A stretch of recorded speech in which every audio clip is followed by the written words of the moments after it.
que tenemos un gran invitado. La verdad, la persona que nos acompañará hoy es una de las personas más inteligentes que he conocido. De verdad que es una persona sorprendente. Ahorita van a saber por qué les digo esto.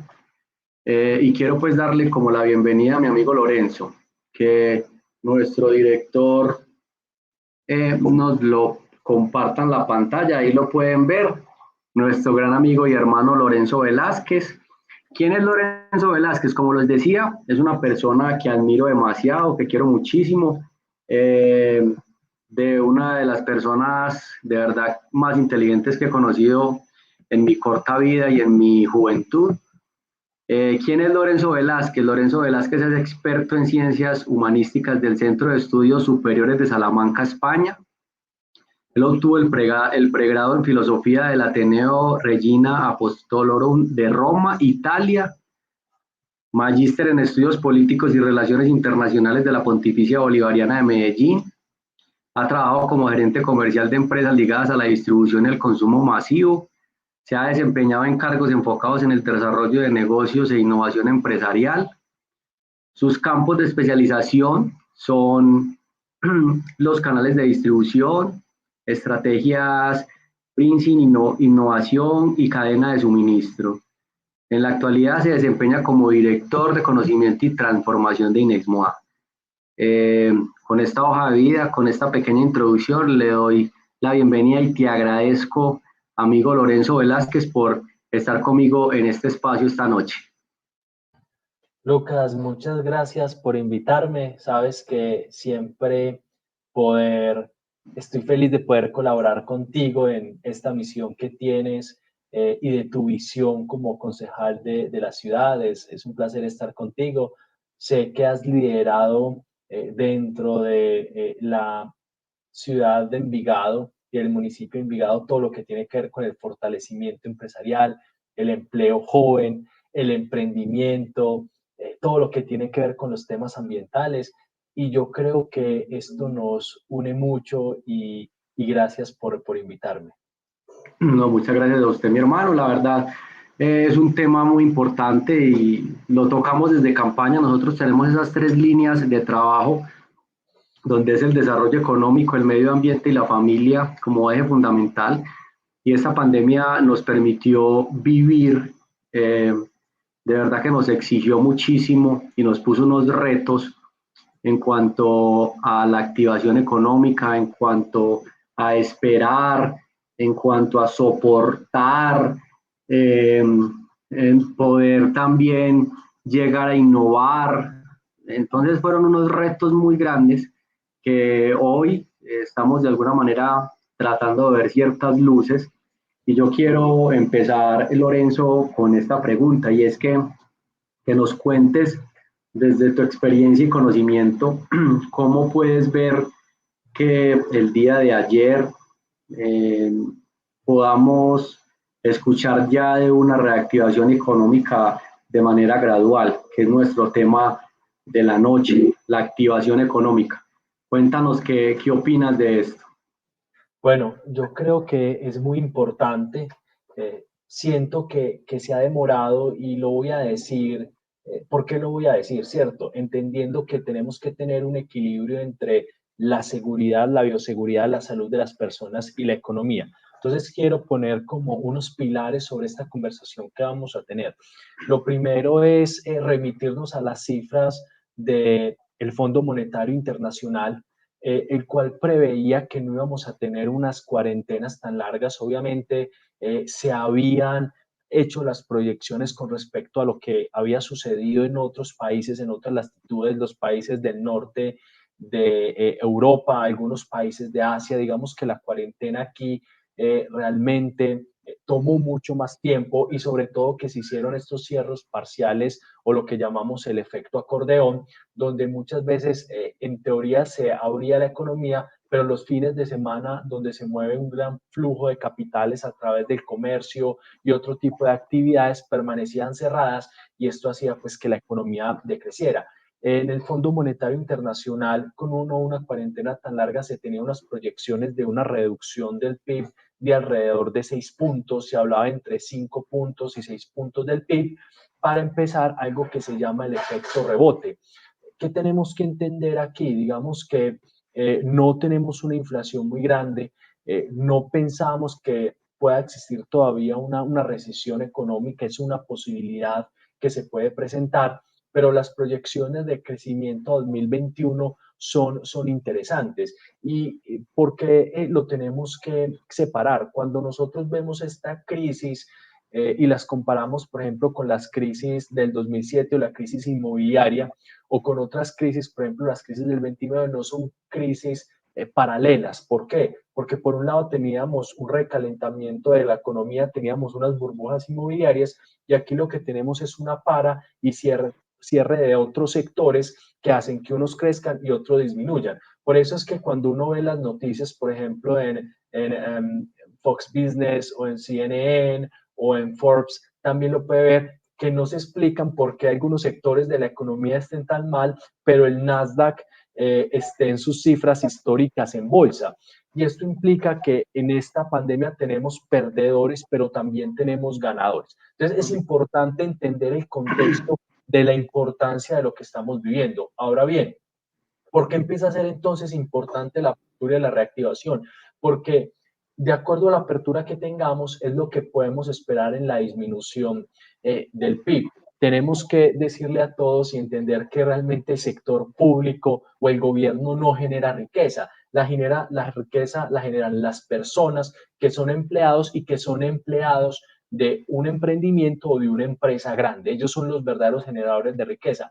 Cuando esta riqueza y cuando el capital no fluye, entonces no se puede generar riqueza, no hay tributos, ¿cierto?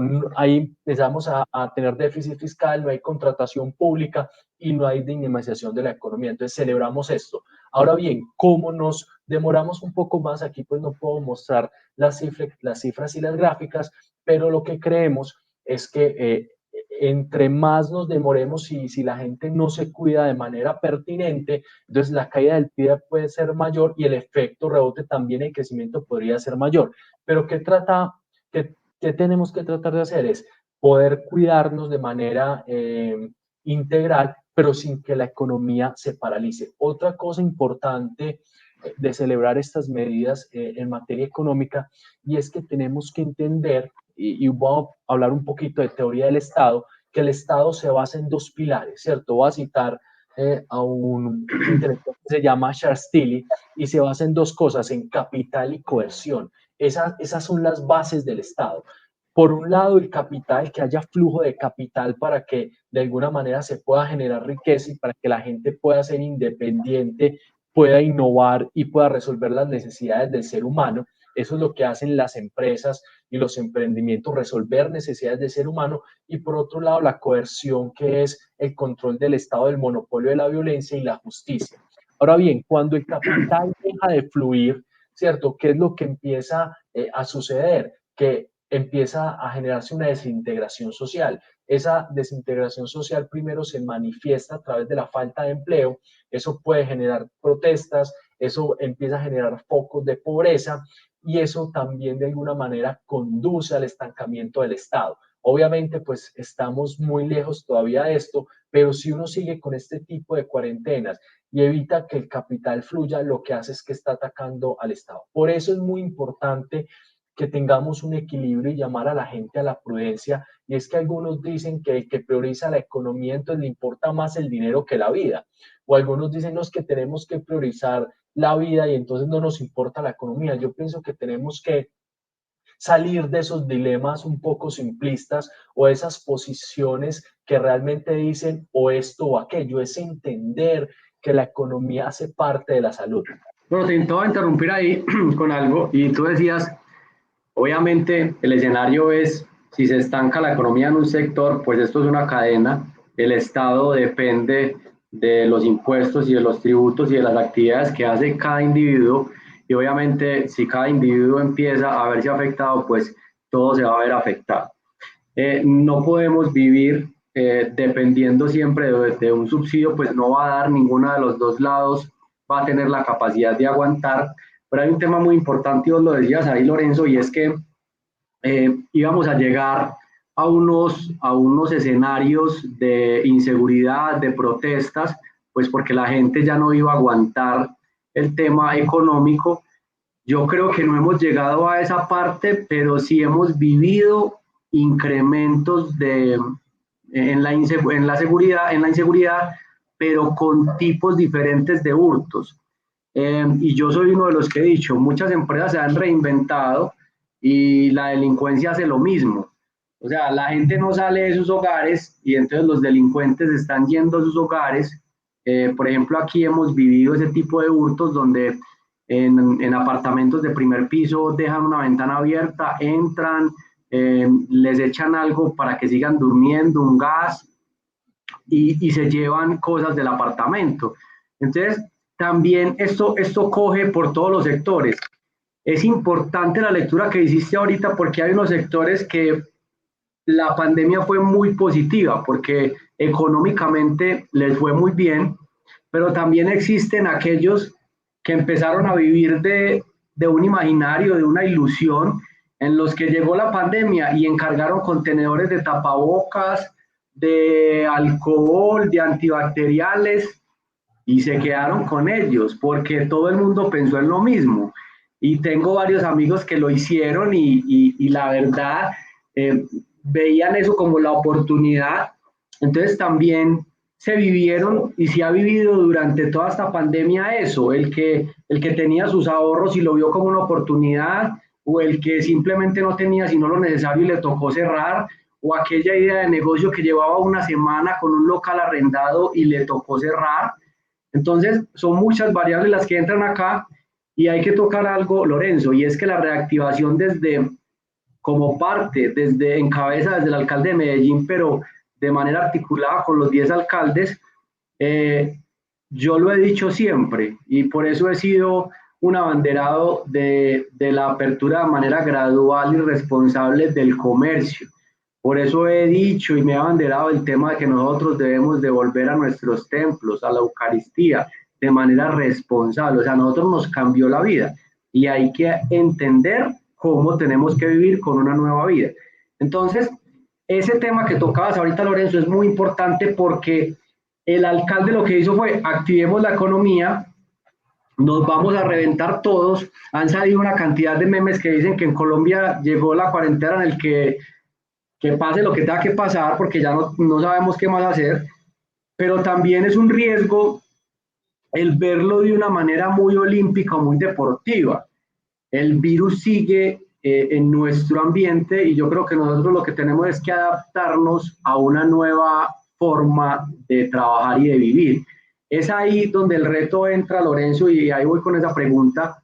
Los empresarios que a veces no ven y hasta el momento no le paran muchas bolas al tema de los protocolos y a la bioseguridad, sino que dicen, yo corro 4 mesitas, yo tengo un poquito de alcohol a la entrada, y no han podido entrar como, digámoslo así, en esa onda y en esa exigencia que tenemos para poder ir montándose en este bus y poder avanzar.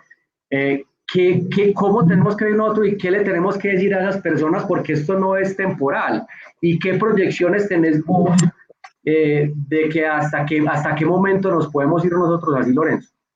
Bueno, digamos que son muchas cosas. Obviamente, pues en Medellín todavía no tuvimos la zona de protestas. Digamos que Bogotá, si ustedes ven la zona de San Victorino, los medios de comunicación no lo quisieron, mostraron mucho. Empezaron las protestas entre los comerciantes y se venía una ola muy grande de protestas. En Medellín no sucedió, los medios de comunicación no lo mostraron. Eso es una primera reflexión. En cuanto a lo que tú dices y la otra pregunta, Lucas, es importante entender algo. Uno, un sentido grande de realidad de todos los empresarios y un sentido de realidad histórica. A ver, tenemos que entender que la humanidad ha convivido con virus. Lo que pasa es que hacemos parte de una generación que a través de los desarrollos químicos desde 1910 hasta 1940 pudo combatir enfermedades como la malaria, como la polio, como el ébola, enfermedades, por ejemplo, que todos tuvimos como la viruela, como el sarampión, que de alguna manera son este tipo de enfermedades que muchos de nuestros padres y mi abuela, recuerdo que me decía que normalmente el 40% de los niños se morían. A nosotros no vivimos esta época, vivimos una época de grandes desarrollos, vivimos en una época que no nos acordamos ni nos tocó lo que fue la gripe española, pero tenemos que entender que los virus han hecho parte de la humanidad, incluso hablando desde la peste negra en 1300, lo que pasó con la lepra, que nosotros vemos la lepra como algo que es muy extraño, pero que fue una epidemia que hacía que las personas realmente se tuvieran que encuarentenar fuera de las ciudades, incluso desde tiempos antiquísimos y tiempos bíblicos. Ahora bien, esa es una realidad histórica, pero también entonces tenemos que entender que tenemos que aprender a convivir con este virus. El virus no se va a ir en un año, ni siquiera en 2 años. Y varias cosas, varias investigaciones al respecto. Uno, el virus ya empezó a mutar. El COVID-19 que tenemos en Japón o el COVID-19 que tenemos en Hong Kong no es el mismo que tenemos en España. Ya está comprobado que una persona que le dio COVID le dio otra cepa, otra mutación en España. Eso lo podemos ver en los diarios. Entonces, eso pasa con los virus. Se puede crear una vacuna y la vacuna tampoco asegura que nosotros vamos a tener una inmunidad permanente contra todos los tipos de COVID, pero también tenemos que tener un entendimiento del cuerpo humano. Y les pongo este ejemplo. Cuando los españoles llegan a México, sobre todo Hernán Cortés con la conquista de Tenochtitlán, es importante conocer la historia para conocer la humanidad, no le venció con las armas, le venció con la gripe. La gripe mató casi el 70, el 80% de los pueblos indígenas mexicanos. Ni siquiera fue la violencia o la coerción. Y obviamente, pues esos pueblos tuvieron poco a poco, esos pueblos indígenas, en el contacto con los españoles, porque ellos no conocían ni el sarampión, ni conocían las viruelas, que normalmente eran enfermedades que estaban asociadas a las grandes megaciudades, suburbes, del 1500 y 1600, muy pequeñas como ahora, pero los indígenas vivían en ambientes al aire abierto, no mega concentrados y no tenían ese tipo de enfermedades hasta que el cuerpo humano fue desarrollando ese tipo de anticuerpos para llevarlo a cabo. Y por otro lado, creo que hay un desarrollo ya muy grande en lo que son los tratamientos paliativos con anticoagulantes y otro tipo de medicinas. Entonces, poniendo todo esto en contexto, los empresarios tienen que entender, y no solo los empresarios, es que las normas de bioseguridad se tienen que aplicar. El cuerpo humano empezará a desarrollar anticuerpos a través de vacunas, a través de contraer la enfermedad, a través del uso del plasma, que también ha servido para muchos tratamientos. Digamos que no soy doctor, pero sí me encanta mucho la historia y saber cómo se comporta el cuerpo humano. Y a partir de eso tendremos que entender que pues, el COVID llegó como a quedarse como es el H1 o el N1 o como es cualquier otro tipo de enfermedad viral, ¿cierto? Erradicarlo totalmente es posible, pero no se ve en el mediano plazo. Y la otra cosa es que sí se puede controlar. Ahora bien, cómo se controla y qué hay que tener en cuenta?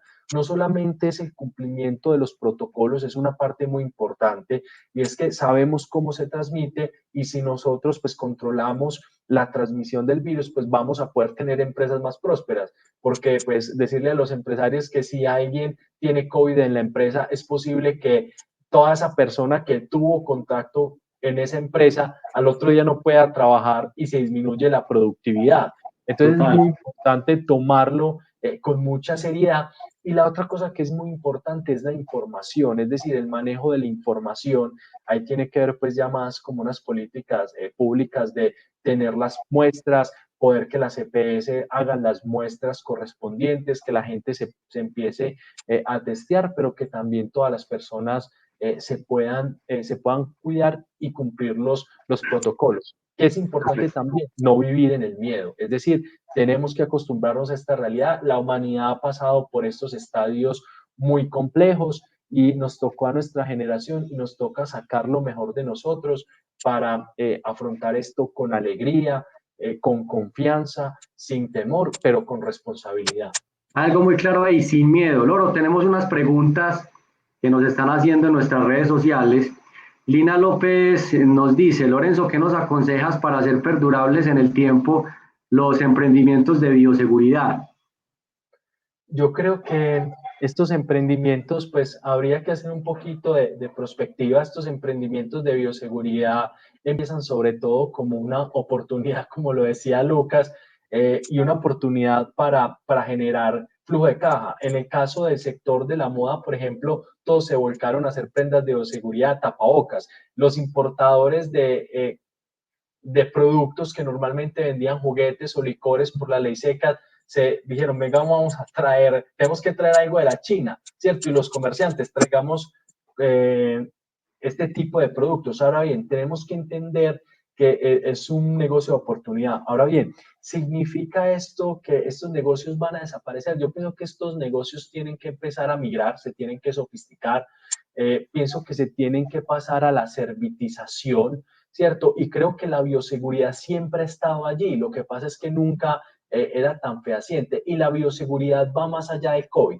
Y voy a poner varios ejemplos. Uno puede decir, yo tengo un negocio donde yo vendo tapabocas o donde yo vendo implementos de aseo, etcétera, etcétera, etcétera. Pero, ¿qué es un modelo de servitización? Es tener un modelo donde yo, por ejemplo, ya también asesoro a las empresas en cómo es la manera de cumplimiento de los protocolos, las políticas, cómo se tienen que aplicar eso en la empresa, cuál es el layout, por ejemplo, de una planta de producción en bioseguridad, en un restaurante, y de alguna manera puedo migrar esto. Ahora bien, esto va a ser como eternamente, no, yo pienso que estos modelos de bioseguridad en unos 5, 6 años haciendo prospectiva, pues tienen que también empezar a migrar a otras cosas, porque es que el COVID no solo es el problema, hay problemas de contaminación del aire en las empresas, hay problemas donde aquí las empresas, por ejemplo, no trabajan con todos los elementos de bioseguridad, no para el COVID. Hablemos, por ejemplo, de máscaras para las empresas de soldadura.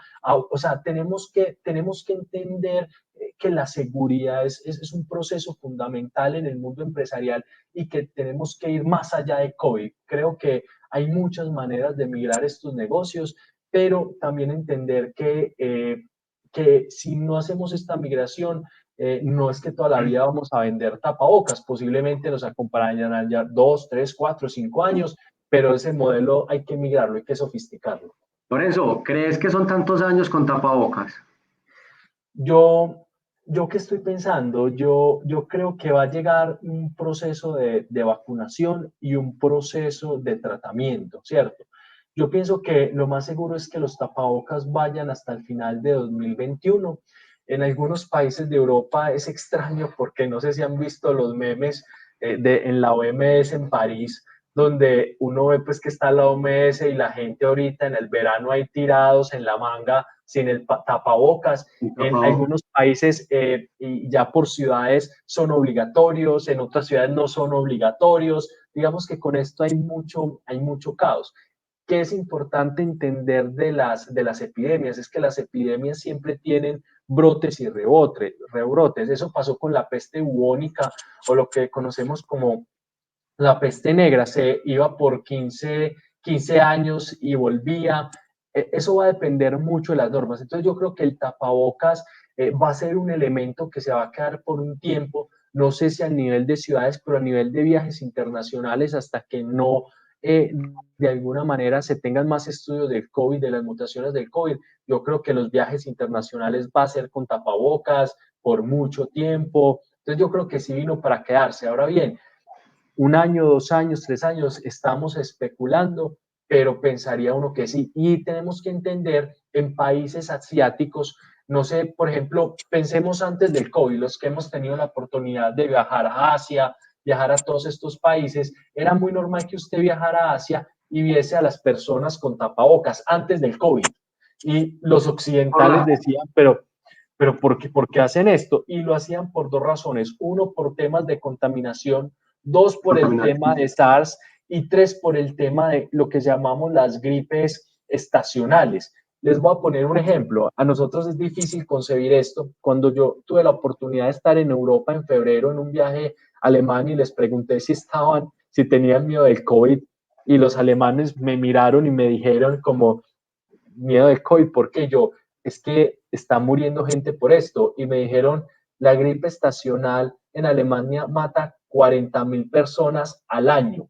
Es decir, ese cambio de estaciones tan fuertes en esos países del norte, esa gripe mata a muchas personas al año. Y ellos dicen, pues madre, es que es, y yo decía, pero ¿cómo así? Es que para uno es muy raro ver que tantas personas mueran de gripe, y es porque nosotros no tenemos unos cambios duros en estaciones. Entonces, Así esos es. tapabocas en Asia y en Europa muchas veces no solo se utilizaban por el tema de polución, como uno lo previa, sino también por la gripe estacional, y sobre todo en Asia, donde muchas veces y China, donde se presentan como estos brotes y este tipo de epidemias que para nosotros son totalmente nuevas. No, Lorenzo, y acá lo veíamos, también por las contaminaciones que teníamos, los días sin carro, las personas que salían en bicicleta, utilizando ya también tapabocas. Yo creo que también es un tema que va a dar pie para que muchos sigan utilizándolo por diferentes razones. Tenemos varias preguntas también. Hay otra pregunta, Oscar Darío Betancourt nos pregunta qué recomendación tiene para innovar en el sector cultural, un sector muy golpeado, el tema de los artistas, la cultura. Es un tema que ha sido muy, muy golpeado.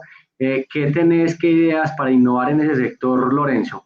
Bueno, yo pienso que ahí uno tiene muchas ideas, ya hay artistas que lo han hecho con mucho éxito, y es que, a ver, primero vamos a la esencia de lo que llamamos estructuración de modelo de negocio. Todo modelo de negocio parte de tener una propuesta de valor clara y unos canales para llevar esa propuesta de valor al cliente, y eso se hace normalmente a través de un portafolio y una estrategia de relacionamiento. Eso es lo básico. Cuando uno piensa en el canal y en el sector artístico, siempre vimos que el canal del relacionamiento del sector artístico era el mundo físico. Y es como cuando uno dice, es que yo tengo una tienda, tengo que tener un punto de venta física. Eso es lo que conocemos como el canal.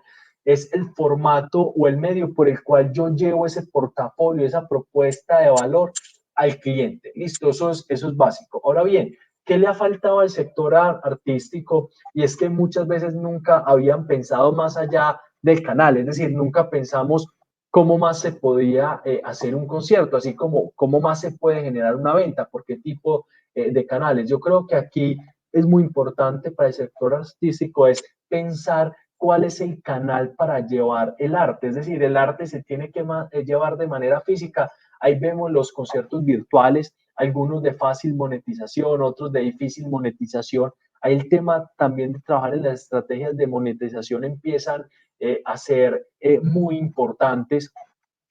Y también, pues miren cosas como tan sencillas, y pongo un ejemplo de la NBA. No sé si han visto los partidos de la NBA que tienen los espectadores virtuales. Entonces, básicamente la gente juega el partido de básquetbol y algunos compran una membresía especial durante el concierto. Son conciertos como a puerta cerrada, o digamos que en este caso partidos de básquetbol, pero la gente compra eso y aparece por todas las pantallas de ESPN, o sea, hacen su show porque la gente también le gusta aparecer, es decir, a la gente le gusta que la vean. Y yo les pongo un ejemplo. Yo trabajo en una empresa que está en el sector artístico, es la industria de la moda, que tiene un componente artístico muy importante.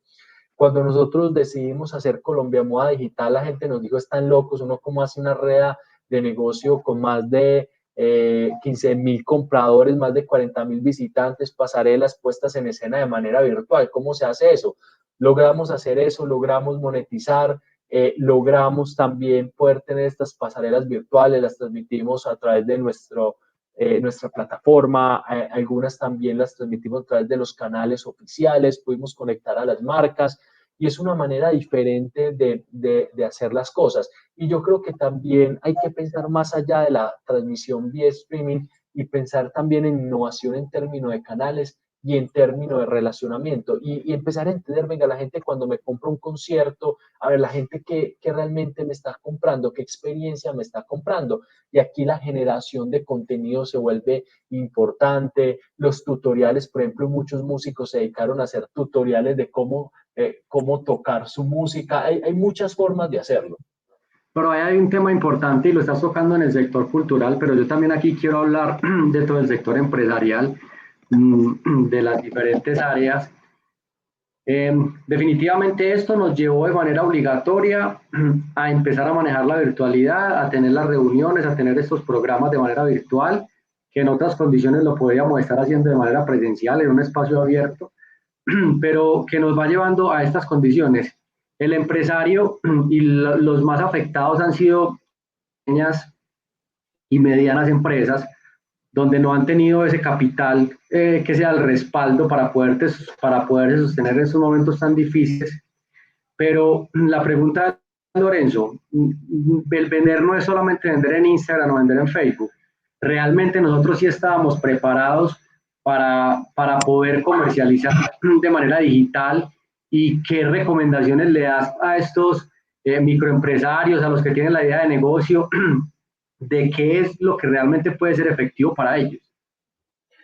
Pues decir que estábamos preparados, yo pienso que ninguna empresa estaba lo suficientemente preparada, pero había muchos planes allí. Los que tenían un plan y una estrategia de transformación digital, lo que hicieron fue acelerarla, y lo que tenían planeado a 10 años, verdaderamente lo ejecutaron en 3 meses. Entonces, en el caso de Inexmoa, nosotros pensábamos que hacer una feria virtual era pues muy imposible o en un tiempo posterior y nos tocó montarla en 3 meses. Ahora bien, pasa lo mismo con muchas empresas. Sin lugar a dudas, las empresas pequeñas no estaban preparadas, muchas dependían de su pequeño local físico, no tenían un plan. Por ejemplo, si le preguntas, Beni, ¿cuál es tu estrategia de transformación digital? No tienen un modelo de negocio normalmente de base tecnológica o que nace con la virtualidad, ¿cierto? Muchas de nuestras empresas también tenemos que entender que son empresas de supervivencia, y es decir, no son empresas con un plan estratégico, con una proyección. Es simplemente alguien montó su peluquería, alguien montó su restaurante porque le gusta el negocio, porque quiere salir adelante, y pues y de alguna manera su plan de transformación digital vino porque alguien se le acercó de Rappi y venga, yo vendo por Rappi, pero no hay una estrategia clara. Entonces no creo que muchas empresas estaban preparadas. Unos tenían un camino más recorrido que otros, y esto es una realidad. Solamente hoy en la revista Dinero y en otros medios como El Tiempo salió la proyección de la CEPAL de que las pequeñas empresas van a ser las más afectadas en Colombia, y el cierre posible de empresas que se prevén en Colombia son de 160.000 empresas. O sea, son 160.000 personas con un sueño, la mayoría de ellos entre pequeñas, medianas, familias que dependen de eso, y obviamente una red de proveedores y empleos indirectos, además de los empleos directos de las empresas. Ahora bien, cosas importantes a tener en cuenta en la transformación digital es entender que la transformación digital va más allá de la aplicación de herramientas de vender por Instagram, Facebook, son canales alternativos, o tener una página web. La transformación digital parte de una estrategia donde yo resuelvo necesidades con tecnologías sí habilitantes, pero pensadas para el mundo digital, para captar data en el mundo digital y para interactuar en el mundo digital. Eso es muy importante entenderlo, y entender que todos los modelos de negocio se pueden migrar a formatos digitales o a formatos de servitización, o de alguna manera convertirlos en servicios, como para hablar de una manera que la gente me pueda entender. Eso es muy importante tenerlo en cuenta. Y obviamente, pues mientras que las personas se adaptan, sí hay que buscar canales de evacuación rápido en el mundo digital que nos permitan algo, conservar algo. Recordemos que las empresas solo se quiebran por una cosa, por liquidez. Uno puede tener el mejor producto, puede tener un gran mercado, pero si no tiene la liquidez y eso lo jalona la atracción en el mercado, las empresas se quiebran por liquidez, ni siquiera porque estén muy endeudadas o no. Hay empresas que estaban cero endeudadas y que realmente pues están quebradas, y una que estaban muy endeudadas, pero han logrado sostener la liquidez. Y aquí es un llamado también, Lucas, a los actores públicos a ver cómo fomentan la liquidez de las empresas, entendiendo que aquí un emprendedor, por más incentivos que haya sacado el gobierno, ese dinero nunca baja a un emprendedor. Los bancos realmente no le sueltan el dinero al emprendedor. Y aquí la pregunta también que los actores públicos se tienen que hacer es cómo sostenemos la liquidez de la empresa cuando no hay liquidez y cuando el emprendedor pues a duras penas tiene para el mercado en su casa. Entonces yo creo que es muy importante entender esto. Y también hay que entender que la economía no está acabada y no se ha destruido. ¿Por qué se los digo? Les pongo en términos de consumo, por ejemplo, un caso sencillo que es la industria de la moda. El mercado de la moda en Colombia es de 24 billones. Con el COVID las proyecciones es que se baje a 18 billones. Se van a perder 6 billones de pesos de mercado en la industria de la moda y así pues en un momento les puedo compartir de la industria hotelera, de otro tipo de industrias que nosotros también monitoreamos, pero digamos que el entendimiento de esto es que la torta es más pequeña. Si antes nos comíamos un pedazo grande de torta, nos lo vamos a comer de manera pequeña. Aquí les toca a las empresas realmente innovar y transformarse para arañar un poquito de la torta y sobrevivir, sobre todo las más pequeñas, porque lo que vamos a ver el próximo año, si la gente se comporta bien en cultura, es un crecimiento posible, no lo dice Lorenzo, pueden ver las cifras del Fondo Monetario Internacional, del Banco Mundial, del Banco de la República, de Fedesarrollo, etcétera, etcétera, donde el crecimiento de la economía podría ser el próximo año para Colombia de 7 puntos si se hace bien la tarea. Y entendiendo que la economía colombiana es muy diversificada y puede ser muy resiliente. Y por eso cifras tan extrañas como estas, que en plena pandemia el PIB de Antioquia hubiese aumentado básicamente por las exportaciones de aguacate, bananos, un poquito de flores que alcanzó a salir y sobre todo por las exportaciones de oro. Entonces hay que entender que la economía no está destruida y que hay que hacer un esfuerzo muy grande para sobrevivir, porque de lo contrario los pequeños desaparecen y los grandes se comen el pedacito de torta que hay, sobreviven y después se crean vacíos de mercado y esos vacíos de mercado lo terminan llenando son los grandes. Entonces hay que sostenerse, hay que luchar mucho, hay que estar vivo porque es posible que así como bajamos como cocos, el próximo año posiblemente el tercer trimestre tengamos unos crecimientos económicos grandes. Eso sí, si no pasa nada extraordinario. Perfecto. Hay un sector, Lorenzo, que por acá tenemos una pregunta, yo voy a complementar esa pregunta, y es un sector, pues, que nos gusta mucho a todos. Tú hablabas ahorita de que los viajes van a cambiar, los viajes van a ser, obviamente, con unos protocolos diferentes, algunos países van a tener unas restricciones diferentes a otros, en fin, nos vamos a tener que acomodar. El sector turismo, los atractivos naturales, ¿cómo pinta eso? A ver, si hablamos hoy de los atractivos naturales, si hablamos hoy del sector natural en sí, hablan que en propiedad raíz ya no quieren un apartamento pequeño por lo que estamos viviendo, sino que muchos están buscando salir, o sea, se está migrando mucho más hacia la zona rural de lo que lo estábamos haciendo antes. Ahora este sector del turismo ecológico, del atractivo turístico natural que tienen los municipios, ¿cómo ves ese sector articulado obviamente a estrategias, pero el atractivo está? Hay muchos municipios que tienen que trabajar y que tenemos que trabajar por fortalecerlo, por poder estructurar muy bien operadores, una cantidad de seguridad, información, muchas cosas, pero ese sector y ese turismo, ¿cómo ves vos esa reactivación, Lorenzo, y qué recomendaciones le podemos dar a las personas que hoy viven de esto? Bueno, decir que no soy un experto en el sector turístico, pero sí lo estudiamos mucho y voy a hablar pues con ese sentido, no de experticia, pero sí de poder generar unos insights importantes. Varias cosas sobre el sector de turismo. Uno, primero, ver qué está pasando en el mundo. Es importante que el sector turismo mire qué fue lo que pasó en China, mire qué fue lo que pasó en Francia, mire qué fue lo que pasó en Italia, lo que pasó en Mallorca, ¿cierto? Unos casos de éxito, otros no tanto. Les pongo un ejemplo, China.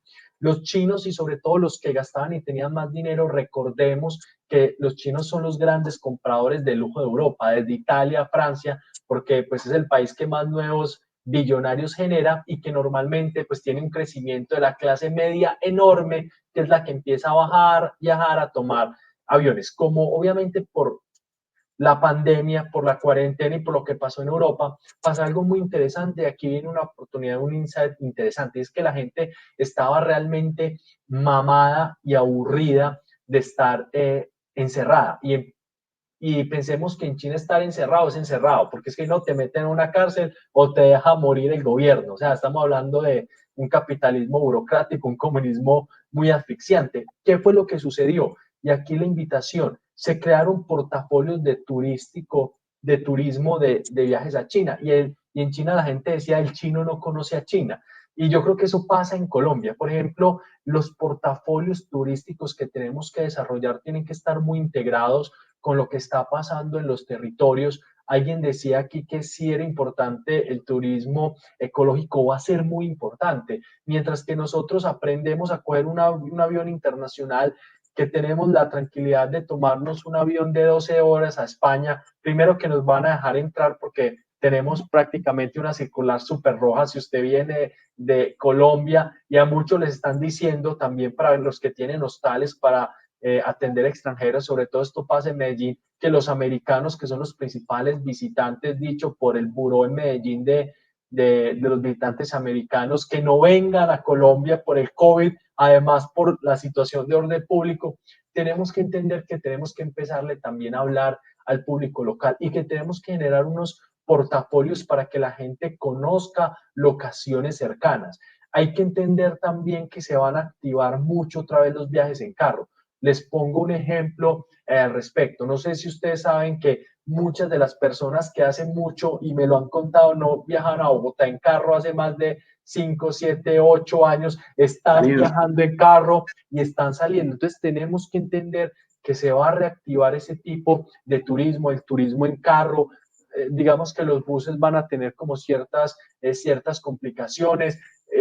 Tenemos que entender que las aerolíneas están muy aporreadas y no se ve como una ayuda y un apoyo a las aerolíneas colombianas, porque normalmente tienen capitales extranjeros. Y por ejemplo, si bien en Europa se financió, en Estados Unidos se financió, aquí propusieron financiar a Bianca, y como es una holding internacional, todo el mundo se rebotó que como Duque le va a ayudar a Bianca, cuando lo hicieron todos los otros países ayudando a las aerolíneas. Obviamente es una holding internacional, no solo es capital colombiano, pero digamos que las aerolíneas tampoco van a estar en full operatividad con todos sus recursos, exceptuando unas de low cost que podrían tener como unas variables. Entonces, entendiendo y teniendo esas consideraciones, yo creo que hay que desarrollar un portafolio para que la gente viaje segura. Por ejemplo, el que vive en Medellín, ¿cuál es el portafolio turístico ecológico, por ejemplo, como el glamping que se podría hacer en Envigado? Es decir, uno cómo podría coger todos esos bosques de Envigado,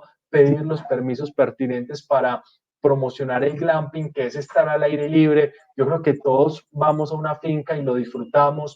¿Qué se puede hacer con las fincas? ¿Qué se puede hacer, por ejemplo, con todos estos pueblos de Antioquia tan hermosos, y con recorrer aquellas ciudades en carro? Caso de Italia, muchos de los italianos empezaron a ir a las playas italianas, y los españoles que pues normalmente viajaban a otras ciudades empezaron a ir a Mallorca, y la gente que iba a Mallorca nunca llegó, pues, y los bares y las discotecas cerradas, porque pues la gente iba a ir a las discotecas y se dieron cuenta que ya la gente iba a ir a pescar, y en Mallorca pues no tenían un portafolio para que la gente descansara, sino para que se emparrara todo el día con música electrónica, y eso lo tuvieron que reconfigurar y lo tuvieron que aprender. No sé si contesté a la pregunta, pero espero que haya dejado unas reflexiones interesantes. Le sirvió muchísimo. Tenemos una pregunta con otro sector de nuestro amigo Giovanni López. ¿Lo conoce usted?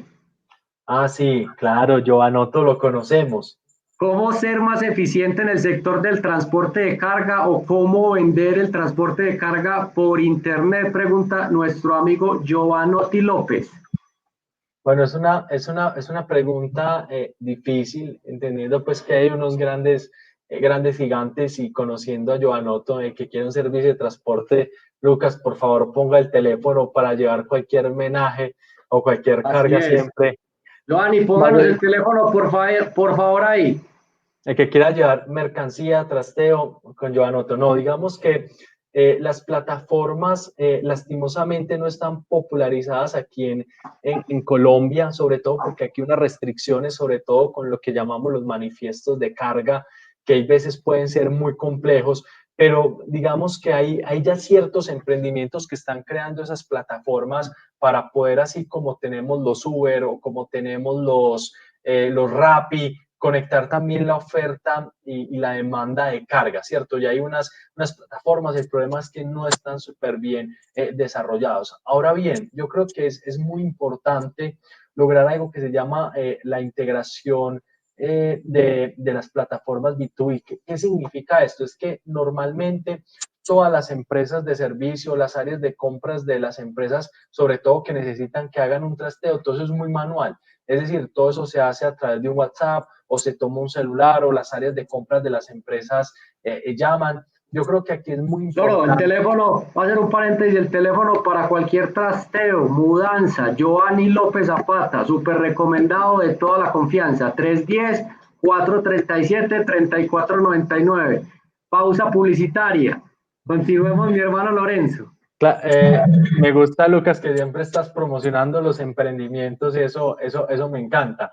Y no nos pagaron, dejemos claro eso. Sí, sí, No nos sí. pagaron. Ya voy a leer otros dos que tengo acá. Listo, listo, excelente. Usted me dice y le damos paso a la pauta. El Claro, caso es dale. que, digamos que hay que trabajar en ciertos desarrollos y plataformas para que las empresas, sobre todo en los servicios B2B, explico que es B2B, business to business o negocio a negocio, puedan de alguna manera utilizar plataformas virtuales que nosotros montemos, así como una página web para montar un servicio. Lo que pasa es que de alguna manera las empresas han sido muy atrasadas para entrar en este tipo de servicios. Y la otra cosa es ver como todos estos intermediarios de compras y que normalmente tienen catálogos de compra. Pongo el ejemplo de una empresa que conocí, espero que todavía exista, que se llama Compras con K. Es una empresa que hace tercerización de compras y tiene catálogos virtuales. Yo creo que ahí también se vuelve muy importante que los oferentes de este tipo de empresas entren en esos catálogos. También es importante ver, por ejemplo, en la página del PTP tiene una página que se llama Copra Colombiano, que es ofrecer servicios, pero hay que meterse en esas plataformas online y por ejemplo, estas empresas, así como la gente desarrolla una página web que vale 1 millón, 2 millones, 3 millones, 6 millones, dependiendo del CMS para consumo final, estas empresas B2B también podemos desarrollar estas plataformas y estas aplicaciones para que la gente nos ponga de servicio. Y miren, les pongo un ejemplo de reinvención en este sentido. Hay una plataforma que se llama Mi Águila, a mí me impresiona mucho, es una plataforma que empezó como, tienen su aplicación como transporte empresarial.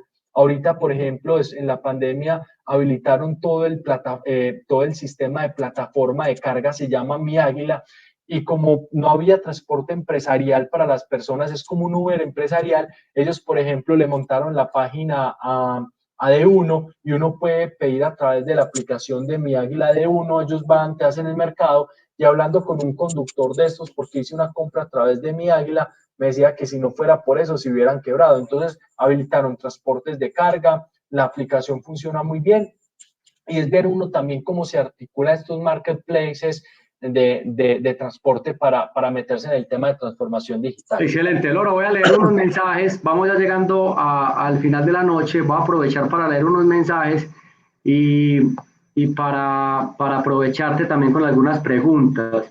Yo ahí tenía una pregunta de Joana López. ¿Me ayudas, por favor, Esteban? ¿Qué se me hizo? Joana López nos preguntaba.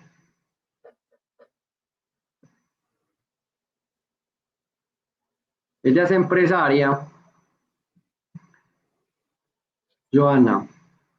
Bueno, nos invita aquí también, quiero también hablar de todas las personas que este espacio es para ustedes. Los quiero invitar para que sigan a Arte Más Color Galería, todo lo que necesitan para llenar de color su hogar. Ahí Joana puso el WhatsApp 311-339-7773.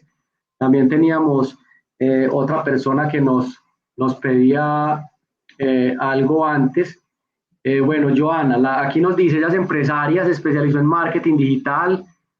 Aún hay muchas tecnologías que se pueden implementar que no están a nuestro alcance. ¿Cómo podríamos acceder las pequeñas empresas a plataformas virtuales como chatbot más efectivos sin incrementar costos en implementaciones de software? Te dejo esa pregunta ahí, Lorenzo. Bueno, digamos que sí, hay herramientas, pues costoso o no costoso, eso es muy relativo. El tema es que para un emprendedor todo puede ser muy costoso o no. En cuanto a los chatbots, yo he visto de todo, ¿cierto? Yo he visto chatbots súper especializados, muy bien logrados, por ejemplo, el de Claro, el mismo, lo que he visto en el de Bancolombia también funciona muy bien, se ve que tiene unas inversiones muy grandes y esto te ayuda sobre todo, y yo pienso que lo que ella está diciendo parte de pronto me equivoco, pero parte de algo importante, es que muchas de las ventas de los emprendedores se hacen a través de chats, es como son especies de call center, funciona muy bien cuando tienes páginas de Instagram o cuando, por ejemplo, van a tu página web y la gente no se anima y tiene una pregunta a nivel de servicio, y entonces, ¿cómo hacerlo para que no sea pues eso manual? Porque una página web generando buen tráfico, pues que con una pauta de paid marketing de 1 millón, 2 millones mensuales, te puede entrar un promedio de 300 personas diarias a tu página web y quizá no alcanzas a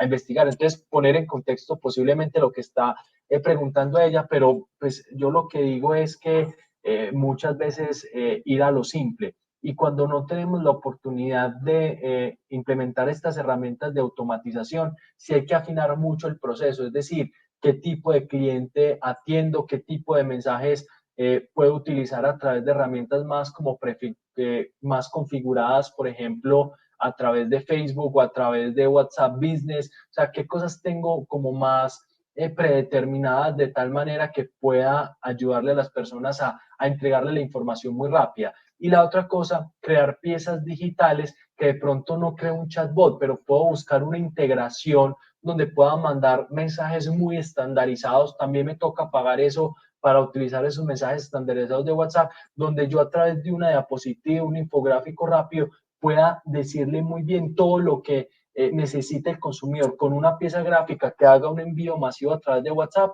Para esto necesito pues una integración con una herramienta que me cobrará por el número de mensajes automatizados, porque pues si me toca manual, o utilizarlos a través de los grupos de difusión de WhatsApp Business, que te permite crear grupos y enviar mensajes más masivos sin necesidad de tener un chatbot si no me lo puedo permitir en el momento.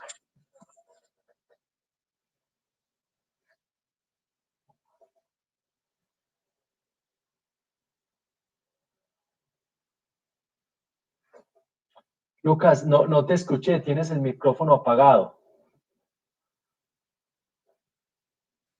Así es muy difícil que me escuche. Vamos a leer a Emilce Vázquez, nos invita a todos los que estamos conectados. Su emprendimiento se llama Amatista, Manualidades y Bisutería, así se encuentra ella en Instagram.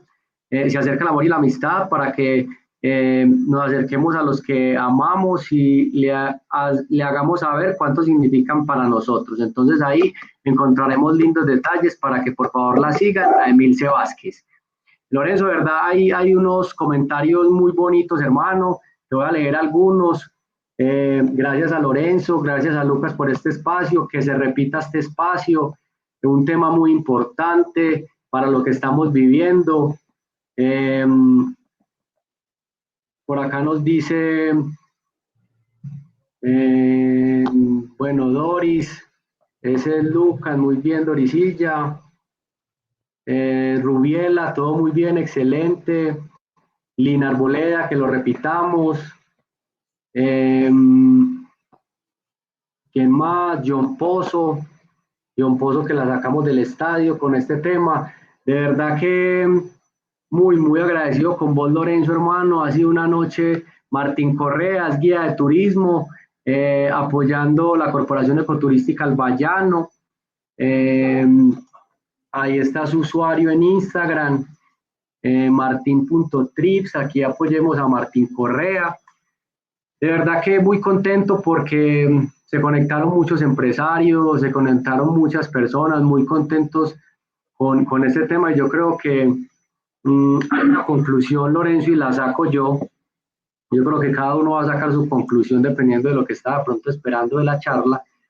Y hay una conclusión, y es que realmente no se ha terminado absolutamente nada. Nosotros tenemos que ir creciendo y reaccionando frente a nuestra realidad.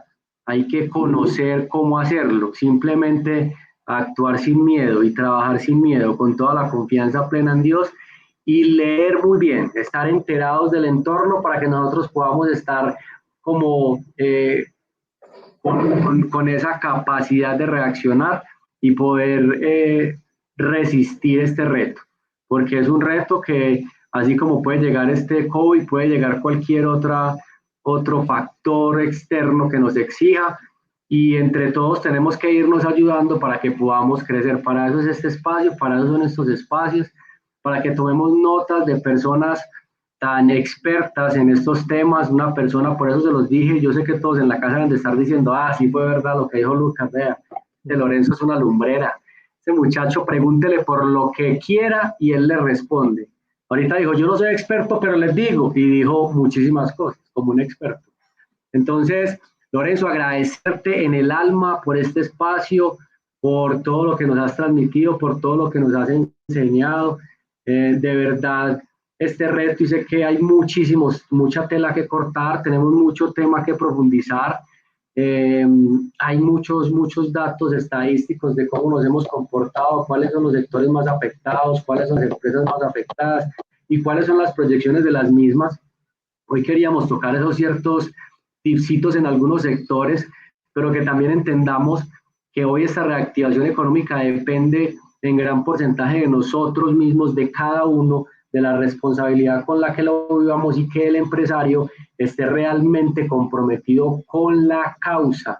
Lo que tú decías ahorita, si el empresario listo, se reactivó, pero llegó un contagiado, llegó un caso positivo a su empresa, a su restaurante, inmediatamente toda la persona que tuvo contacto con él, y estamos hablando de un restaurante, pues casi que tendría que cerrarlo, porque si tenemos 10 empleados y la persona tiene contacto con todos, pues imagínense cómo va a activar su economía. Entonces, responsabilidad, tenemos que seguir siendo muy responsables, que estas pruebas piloto no nos vayan a llevar a devolvernos, a que tengamos de pronto otros picos, porque la lectura es que estos picos tenemos que empezar a llegar a una meseta, que puede que estemos viviendo la meseta, y después de la meseta tenemos que empezar a bajar, que no vaya a ser que subamos, porque entonces nos tenemos que volver a tomar esas medidas, porque realmente nuestra cultura, Lorenzo, pienso que no nos da para, bueno, está subiendo, sigamos controlándonos, porque no nos va a dar y seguimos, por lo que yo he dicho siempre, lo que hacemos nosotros es retrasar el efecto, porque no hemos generado la cultura de vivir con lo que tenemos.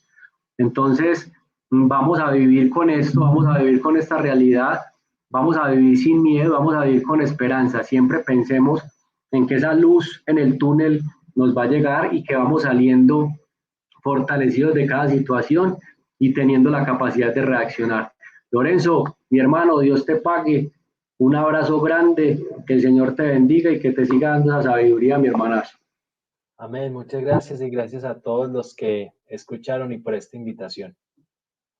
Todos, una feliz noche, que el Señor los bendiga. Recuerden seguirme en mi canal de YouTube. Este programa queda montado, Lucas Gaviria Envigado, para que lo compartan, para que se suscriban en el canal de YouTube, activen sus notificaciones y el próximo martes estamos con nuestro martes de oración.